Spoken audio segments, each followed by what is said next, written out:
Gulra of the Aga Khan Stallion family. She gets the trip really well, likes her jumping, and she's been just touched off the first day, won well at Fairyhouse and won well again at Punchestown when she beat Leopardstown when she beat Farfetch. She's a tough filly, and I think she's the best we've seen around so far for consistency.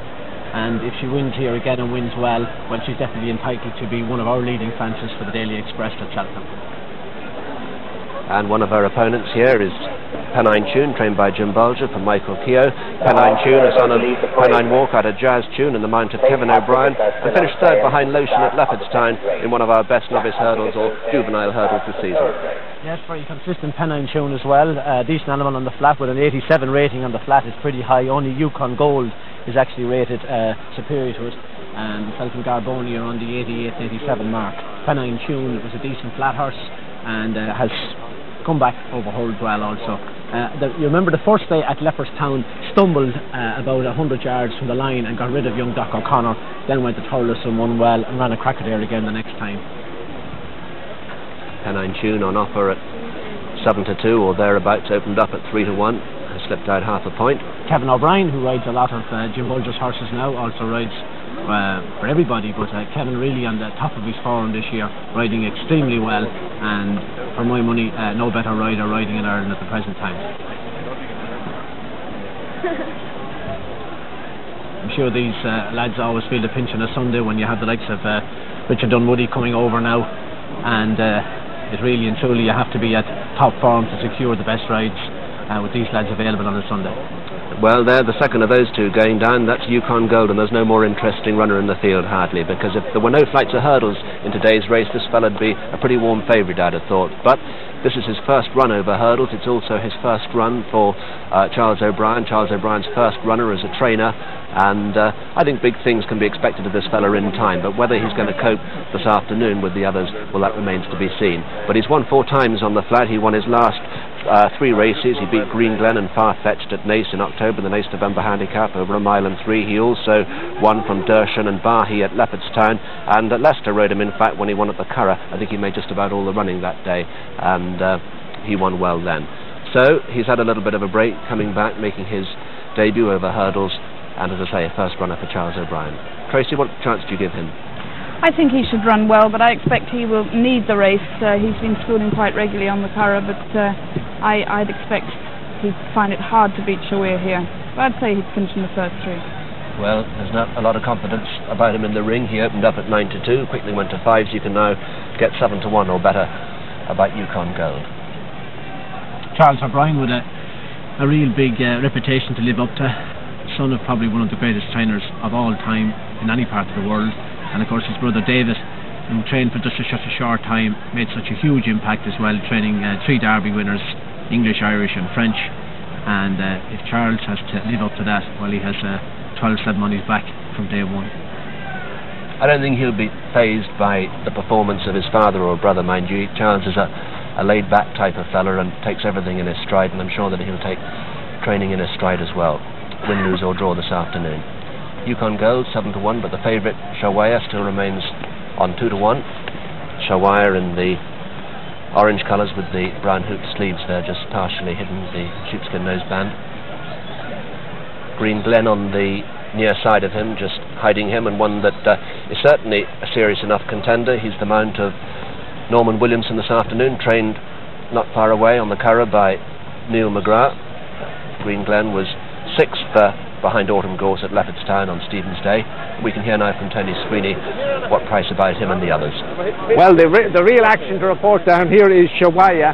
I told you how it had gone from 7-4 back to 9-4. Well, there's been a good deal of money for him at 9-4 and 2-1, and that's back 7-4 favourites. And you can now have 4-1 Pennine Tune in places and a 6-1 bar. And Yukon Gold gone right out from early off the 4-1 out to 7-1. But the 7-4 favourite Shawaya, and definitely yesterday's order in the Ostas and today's order at Punchestown. The 11 runners for this Bolton Glass hurdle gathering at the start. This race has often produced a good pointer for the Triumph hurdle. I remember a good few years ago now, See You Then. I'm not sure if he made his hurdling debut in this race, Ted, but he was trained by Con Collins to win this race with about 3 stone in hand. He then went to Nicky Henderson's before Cheltenham, and he was a sore disappointment for an awful lot of people when he managed to get beaten. And he went back to Cheltenham and won 3 successive champion hurdles. Yes, he was probably the best horse to win this race with a record afterwards. Novell Allegro proved himself a good winner here last year. He maybe didn't run up the scratch at Cheltenham, but he's proved himself one of our top hurlers this year. And it's always a good point. There comes a nice time before Cheltenham too. The only disappointing fact is that it has lost all sorts of sponsorship. It's only worth £6 grand now, and that's a despicable prize to be running these sort of horses in just a fortnight before Cheltenham in 3 weeks.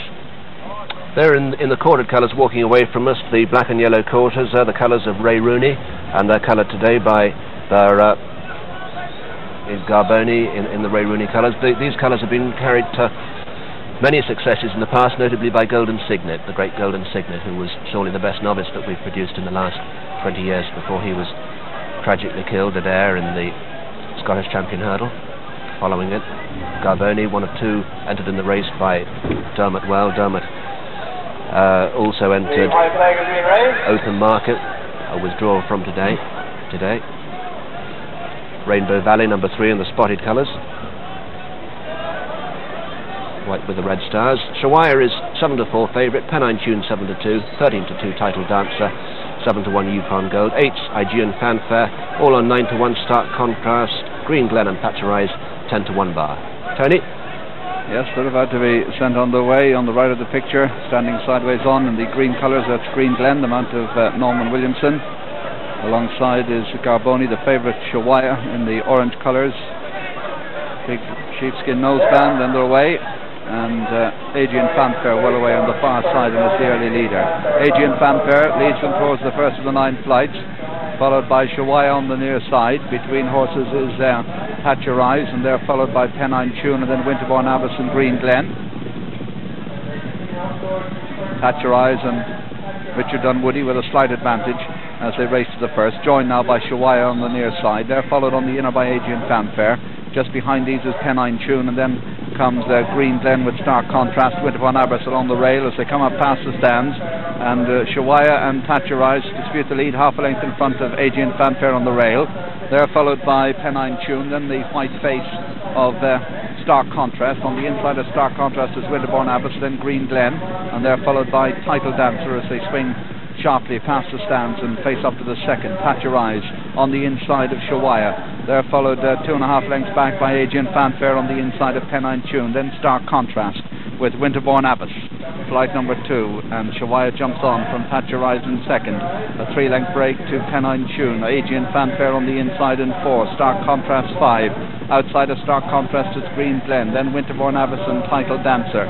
Yukon Gold wide of Garboni, and the back marker is Rainbow Valley as they go away from the third and race downhill, and Shawaya striding on now about 4 lengths clear. Pennine Tune on the outside disputing second with Patcherise. The 2-tone blue colours of Aegean Fanfare on the inside, and they're followed by Winterbourne Abbas, and then comes Title Dancer as they go to the fourth. Shawaya will jump it in front from Patcherise, who had a good look at it and lost ground. Pennine Tune on the outside, they're followed by Aegean Fanfare and then Title Dancer. Behind Title Dancer is Green Glen, and they're followed by Winterbourne Abbas. The hoops of Yukon Gold just creeping into the back of the picture as they go down the far side towards the next flight, which will be number 5. And the leader is Shawaya, followed in second place by Patcherise, and then in 3 Pennine Tune. Aegean Fanfare on the inside in 4th. Nearing the halfway stage, this is the 5th flight, and it's Shawaya by 3 from Patcherise. On the inside, Aegean Fanfare, Pennine Tune with them, then Green Glen. And Rainbow Valley has got completely tailed off as they race down to the 4th from home now. Shawaya the leader, Patcherise, Green Glen has gone up 3rd, Aegean Fanfare is 4, Title Dancer improves just behind them. Pennine Tune has lost her place, then Winterbourne Abbas and Stark Contrast and Yukon Gold and Garboni, and Rainbow Valley has been pulled up before the 4th last. As they turn off the back with 3 left to jump, Shawaya the leader, 1.5 lengths to Patcherise. Title Dancer getting closer on the inside, then the dark green colours of Green Glen. Stark Contrast ridden is 5th, then comes Pennine Tune. Yukon Gold trying to make some ground on the outer. Aegean Fanfare has dropped back. then Winterbourne Abbas and Garboni in rear as they come to the third last, and Shawaya in the lead from Thatcherize and Green Glen, and Thatcherize makes a right mess of that one and is dropped back fourth as they come towards the second last. Shawaya, Title Dancer second, Green Glen the outside third. They've gone away from Thatcherize. Pennine Tune is in fifth. At the second last, Shawaya the leader, Title Dancer a closing second, Green Glen bang there on the outside, and they're 15 clear of the rest as they race towards the home turn. Shawaya on the inside of Title Dancer, Green Glen the outside in third. Shawaya the first to come under pressure, Title Dancer ranging up to challenge, Green Glen under pressure behind him third, and they're a long way back to Pennine Tune and Thatcherize as they face the last. Shawaya pressed by Title Dancer on the near side, and they're clear as they come now to the final flight of the Bolton Glass Hurl. Shawaya, Jason Titley, Title Dancer, John Short the near side, and they're clear of Green Glen. A long gap to the rest headed by Yukon Gold, but it's Shawaya pressed by Title Dancer at the last. Shawaya the leader.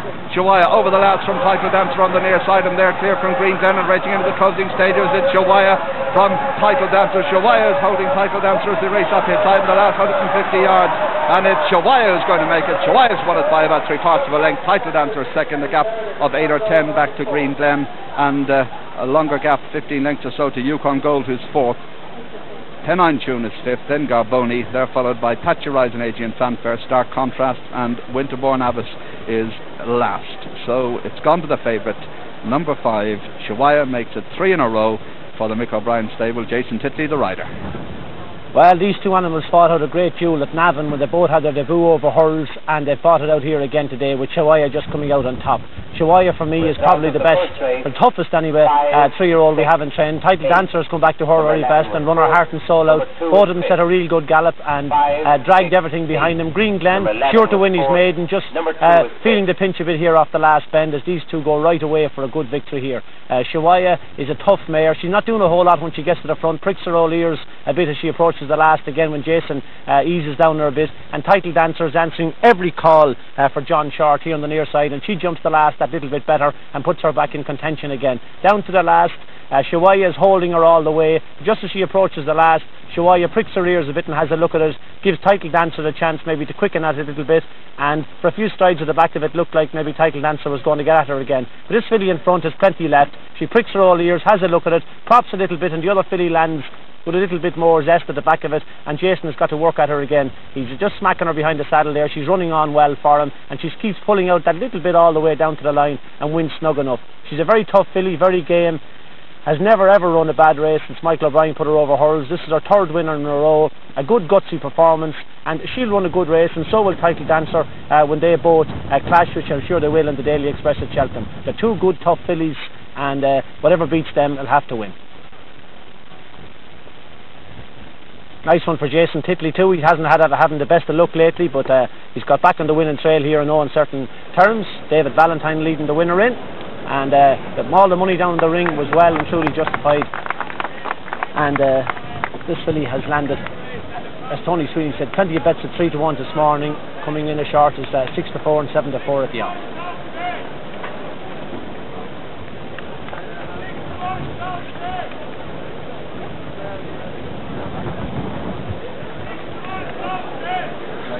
Then to our first race, fought out between two fillies. Just 3 fillies there were in the race, 3 of the 11 runners, but with the exception of Thatcherize, it was dominated to finish in the last quarter mile or so by these two.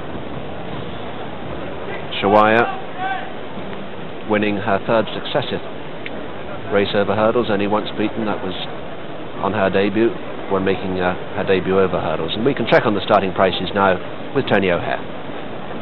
And the winner, number 5, Shawaya, returned the 13-8 favourite. Second, number 6, Title Dancer, 7-1. Third, number 8, Green Glen at 9-1. The non-runner was number 9, Open Market, and 11 ran.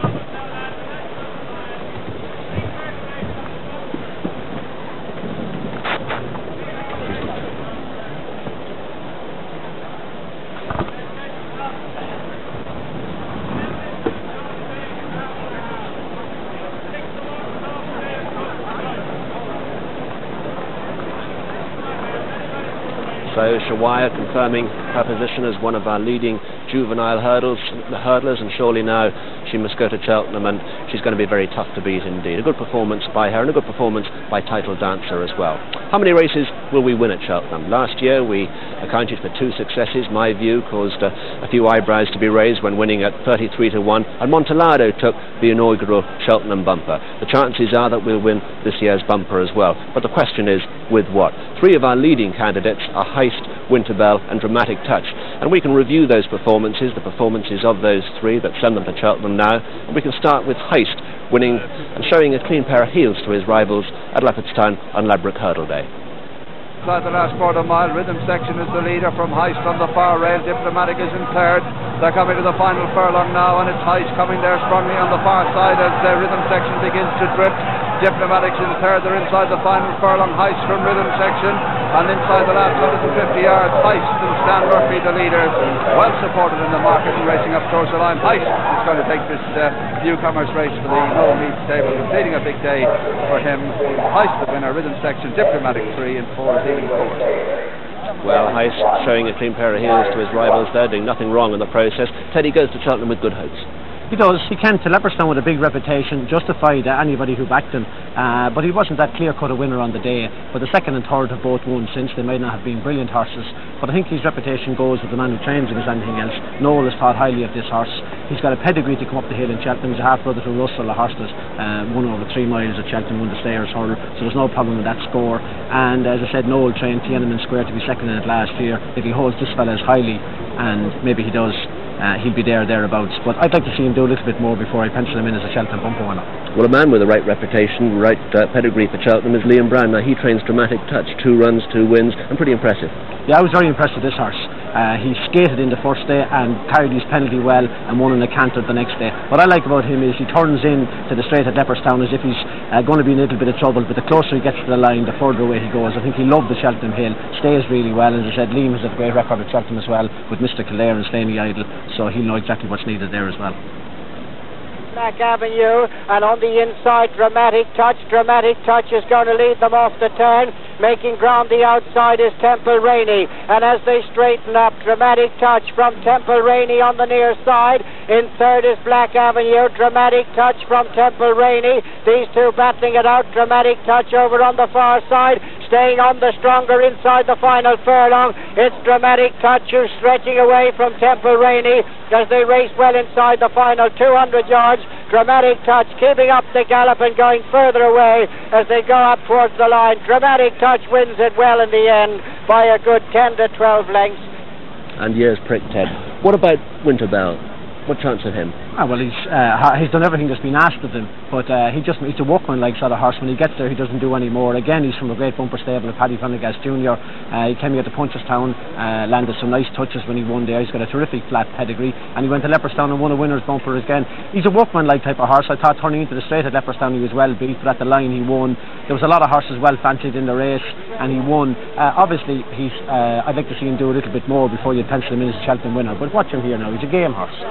And running down now to the final furlong, Idiot's Venture and Seagale on the near side. Winterbelle putting in a run with Ambitious Fellow, and inside the final 200 yards now, Seagale, Idiot's Venture and Winterbelle the near side. They've got 100 yards to go, and Winterbelle joins Seagale on the near side, and racing up to the finish, Winterbelle from Seagale as they go to the finish. Winterbelle beats off Seagale. In third is Idiot's Venture, and in fourth place is Ambitious Fellow. Well, will it be Winterbelle, will it be Dramatic Touch, or will it be Heist? Ted, of the 3, which impresses you most? Well, on the track, obviously, Liam Brown's horse impresses me most, but we have another nice horse running here today called Danoli in the bumper here as well. We could see a good, decent horse between now and Cheltenham that might beat the whole lot of them. But what I've seen so far, I'd have me pound on Dramatic Touch on the race course. Tracy, you've been talking to Liam Brown about Dramatic Touch. High hopes? Yes, definitely. He said that the horse is going really well. You know, he's not really worried about anything else over here in the race. But he said he's pleased that the rain started today. Hasn't been able to do too much with the horse. The ground's got quite fast on the Curragh, but he's very, very pleased with the way he's coming on. And the Cheltenham bumper now is on the middle day, incidentally. It was the closing race of the last day last year, but it is now on the Wednesday. We're going to take a commercial break. Join us again in a few moments.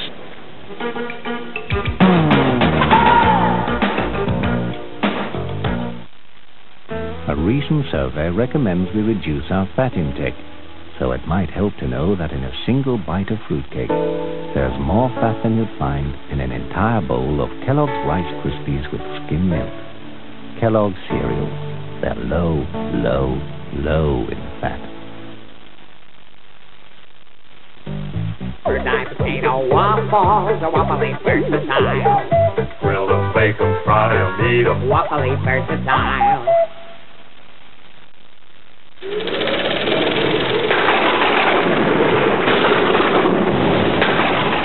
New Lynx Tempest added electricity, so the delicate flavor of sun-ripened cherries won't escape you, and the taste of ripe, juicy peach and exotic maracuya isn't lost. We add generous lumps of real succulent fruit to the rich, thick yogurt in a Muller Light. And all we subtract is simply the fat. Muller Light from Muller. Less than 100 calories, made to taste like more than 1,000. New Vice Versas from Nestle. The ones you think are brown chocolate aren't. White is brown, and vice versa.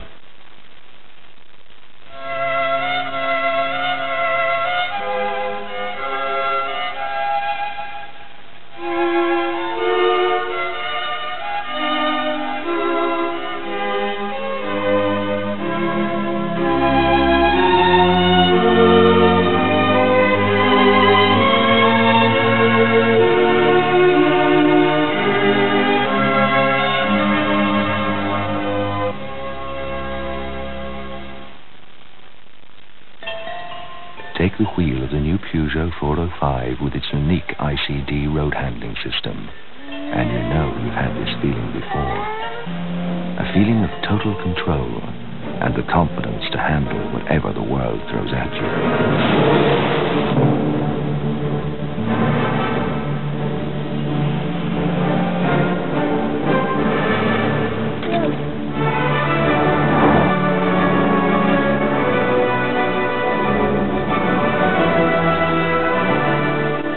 Peugeot 405 with ICD. It takes your breath away.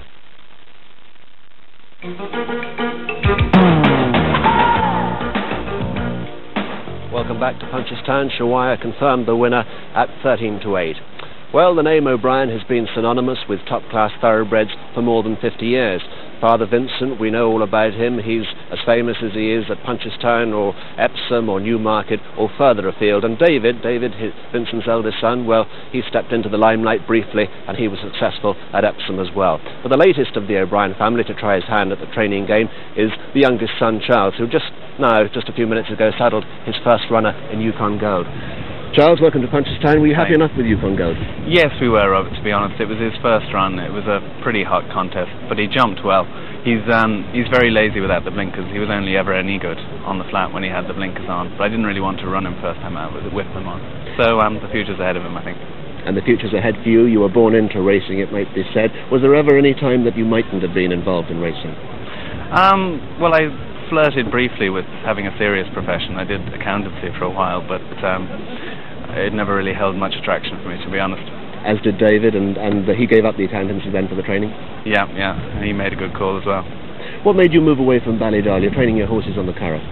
Well, I think I just needed to make a sort of make a bit of a break and just do something for myself rather than sort of tagging along the father's lapels.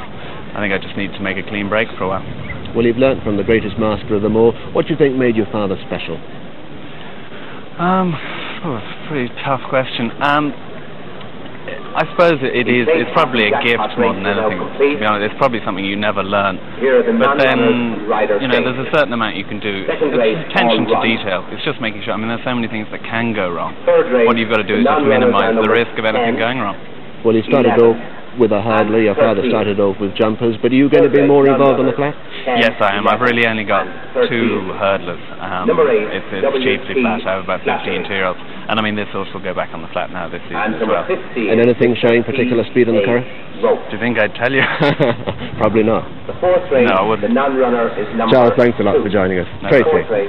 the non-runner number 2. Well, I was talking to Michael O'Brien, and he was very pleased, of course, with Shawea, his good filly there. Number 9. He was saying that she'd been on antibiotics up until quite recently because she had an infection in her foot. So she'd only done one piece of work since Christmas, so I think that made that performance even more impressive. Jason Tippy said she got very tired coming into the turn. She did blow up, and there's still a lot of improvement there. So I think we can expect a very good show from her at Cheltenham.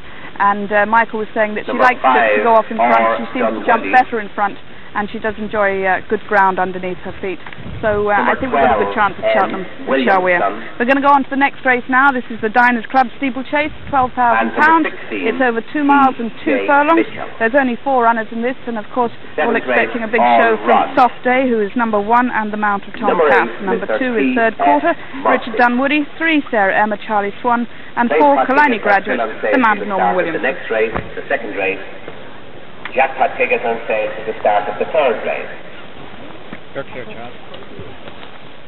So, 4 runners for the Diners Club Steeplechase, 2 1/4 miles ahead of them, and not surprisingly we've got a very warm order in Soft Day. Soft Day, who holds an engagement at Cheltenham in the Arkle Challenge Trophy.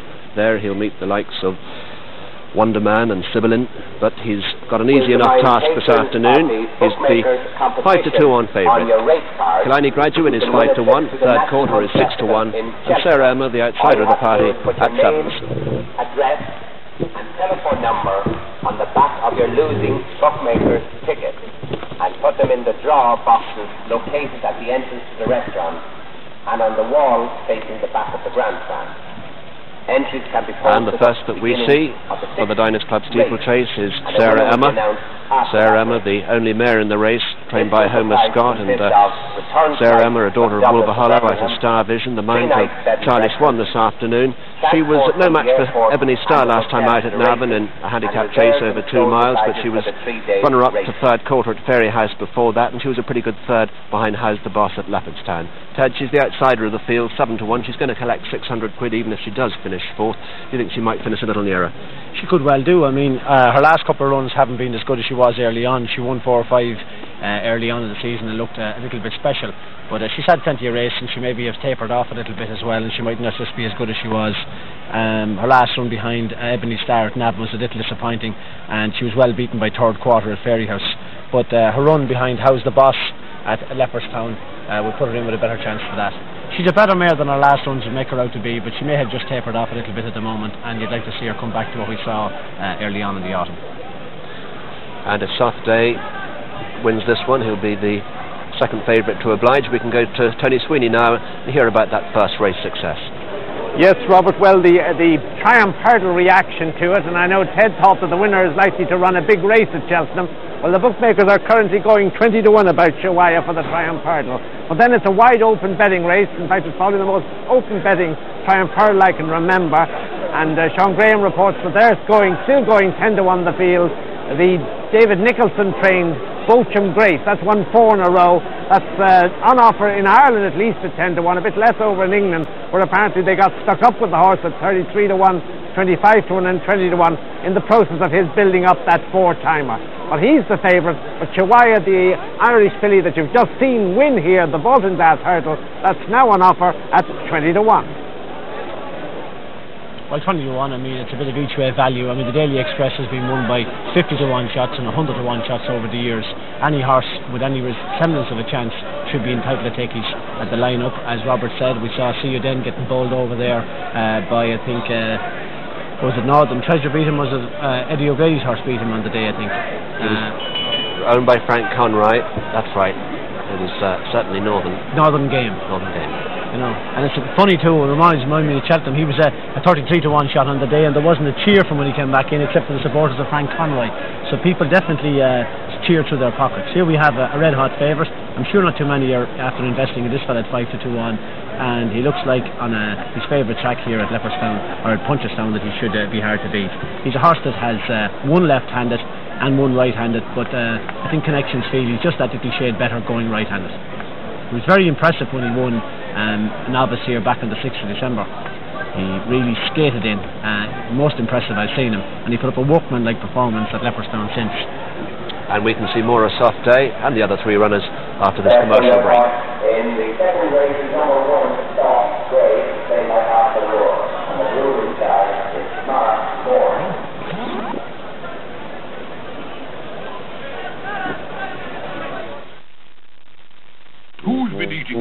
And who's been eating out of my bowl? And who's been eating out of my bowl? Who cares? Mummy's got some new bowls.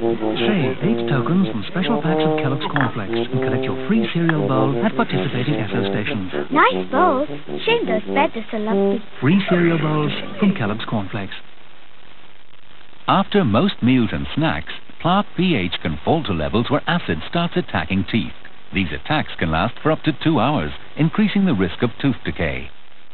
That's when chewing can help, because when you chew for 20 minutes after eating, the chewing action produces more of your mouth's natural defense, saliva, which helps neutralize acid within minutes. So chew Orbit or Wrigley's Extra as part of your dental routine, because chewing helps nature fight the acid attack.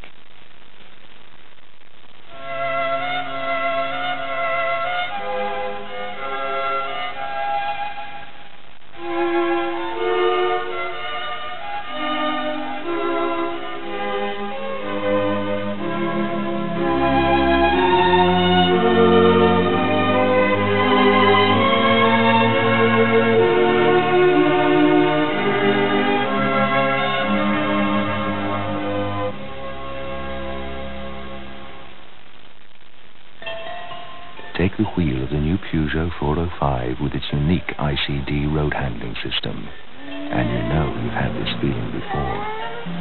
A feeling of total control and the confidence to handle whatever the world throws at you.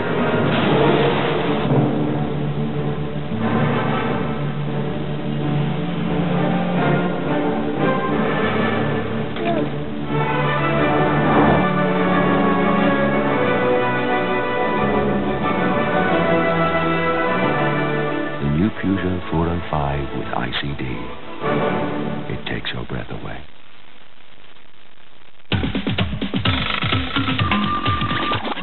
Time out!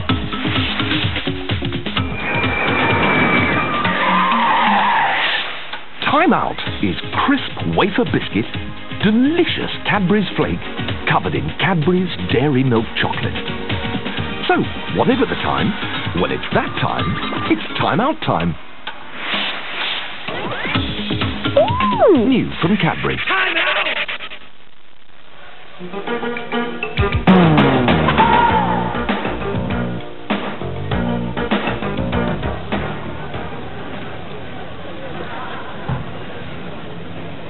Welcome back to Punchestown, the four runners for the Steiners Club Chase on the way to post. There's a view of the 5-2 on favourite at the moment. Let's hear from Tony Sweeney. Well, the punters down here and the bookmakers are playing a cat and mouse game with one another. There's no great rush by the punters to bet the 5-2 on, but neither is there any great rush on the part of the bookmakers to extend the odds. And indeed, a lot of them have rubbed their boards and are now betting without the favourite, because at least in that race they've got odds against chances. Because with a winner come second to Soft Day, you can have 5-4 each of two, third quarter in Killiney Graduate, and Sarah Emma in that betting is a 4-1 chance, which is probably a bit of value given that she's an 8-1 chance to win the race only. But in the straight market, as I say, bookmakers holding on to that 5-2 on the assumption that sooner or later the punter's nerve will crack and they will bet the odds on in due style. The 5-2 on favourite, Soft Day, bidding for his 10th win under National Hunt rules and his 4th or 5th in succession. He beat How's the Boss last time out in Killiney Graduate at Leopardstown, and before that he'd beaten Commercial Artist and Gale Villa Express Ted. He's a good horse, Soft Day. The Punchestown one will just show you how well he acts around this track. Go back to the 6th of December and he absolutely skated in. Here is Tom looking over his shoulder. He has a stone cold behind him. It was lashing rain the same day as well. Soft Day is clear of the Iliad, then Gale Villa Express, Killiney Graduate and Ferryman as they approach the final fence. Soft Day is clear of Gale Villa Express, then Killiney Graduate and the Iliad. Coming to the last in the Win Electric Novice Chase, Soft Day jumps it safely and is clear. Gale Villa Express jumping in second, Killiney Graduate and the Iliad, and then Ferryman. But on the run in, Soft Day is clear of Gale Villa Express back in second, a battle on for the third. But Soft Day is clear and wins it well from Gale Villa Express in second. A battle on for the third with the Iliad. Killiney Graduate who's made it all. How's the Boss still going strongly on the near side. Soft Day is between them. And then over on the far side, Gale Villa Express will racing down to the last. How's the Boss coming there on the stand side. The noseband Soft Day, the orange colours Killiney Graduate. They rise to the last. Soft Day and How's the Boss from Killiney Graduate, and then comes Galeville Express, and on the run in, How's the Boss on the stand side, on the far side, Soft Day. They're racing into the closing stages, neck and neck. Mark Dwyer's having to go for him now. How's the Boss? Soft Day on the far side. It's going to be desperately close. Soft Day on the far side is fighting on and going to the line. Soft Day is going to take it. Soft Day wins it. How's the Boss is second. Well, that was good. Two good performances by Soft Day. It was a very clear-cut win here at Leopardstown, or at Punchestown back on the 6th of December, and a good game performance the next day at Leopardstown. So, How's the Boss looked at